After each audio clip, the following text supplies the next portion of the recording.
Well,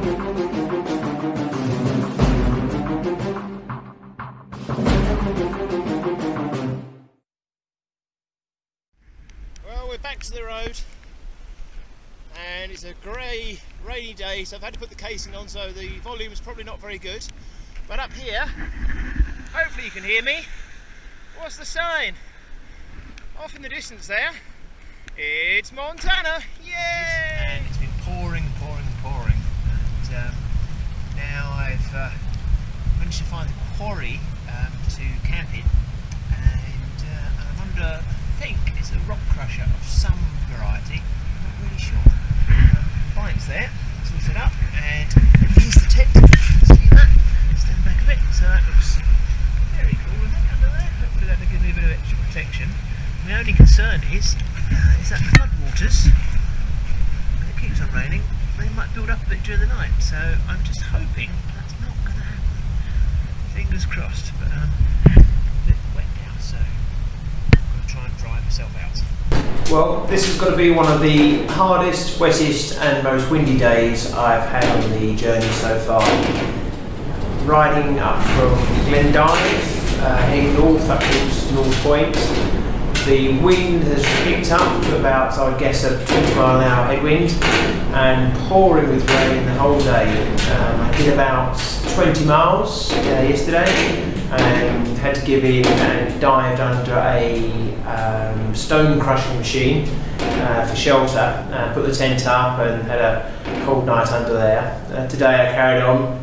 The land has become very open and no protection whatsoever, and I probably did another 12-13 miles today and there's just no way. I've arrived in a town, village called Lindsay, and here there was just no one around, absolutely no one, and there's one small sort of garage shop and that was closed, but there's no way I could carry on because I wouldn't be able to pitch the tent up. So I had a look around the village and noticed on the other side of the road there were some grain silos, and I came over and had a look, and thankfully one of them was open, so I managed to get the bike and the tent in here, and as you can see, go round, there we go, quick lap of the building.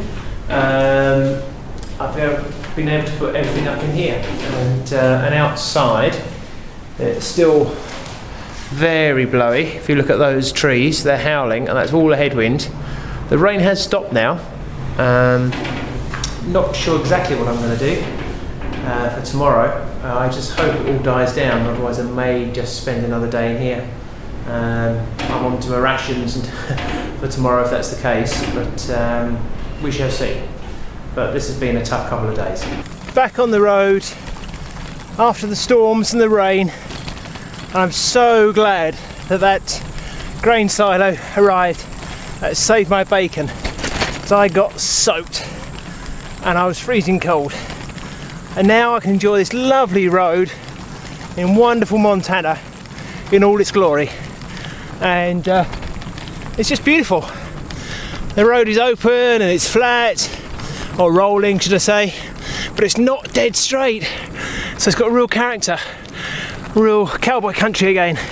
This is lovely, and it's a bit of a lesson for me as well that I've got the time, so if it is pouring down with rain and it's cold, I do have the time to stop and just sit out the bad weather. I've just left Hinsdale. I had a really nice chat with the people there, heading to Saco now and their Labour Day parade, and just passing me is one of these enormously long trains. In fact, this isn't actually one of the longer ones. I've seen them far longer than this. My record so far is 113 carriages. I'm not sure how many this has got, but it's not as many as that. They're incredibly long. And all that is the oil from the oil boom in North Dakota. So much oil. Pedal power is the future. I'm not sure if you can see all the mosquitoes around, but when I pitched up here last night, I walked into the Dante's Inferno of mosquitoes and I was eaten alive. Got so many bites on me. I've got all my gear on now, but you can see them all. There's just loads and loads, little buggers, loads of them. So this is definitely mosquito central, but it is very beautiful.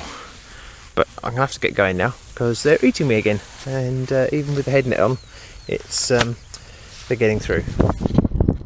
I was just talking to a lady back in Fraser, and she was explaining to me about the oil boom in this area, North Dakota and Montana. And the problem is for the farmers that all the trains are being used up carrying oil. So you get scenes like this where you have the mill and huge piles of wheat that can't be transported out. So that's the knock-on effect of oil. Brilliant. Montana, and I've spotted some dinosaurs. We've got the noisy Truckosaurus. And moving along, what do we got here? Oh, it's the long neckosaurus. Bit further up here, we've got the Bearosaurus. And over there, I think it's the Eaglosaurus. I think, is that right? Yes, that's definitely the Eaglosaurus. Oh, and his friend, the Brownosaurus. Very into dinosaurs, as you can tell. Mark Westlock, I'm from St. Charles, Michigan, and I'm headed back home to St. Charles. I got probably about 1,500 more miles to go. I've been on the road about 2.5 weeks. I went up into the Great Divide, rode the mountains with my new bike here. Met a few guys up there, and you know, they went back home on Amtrak, and I decided to ride home my bike. So that's the story.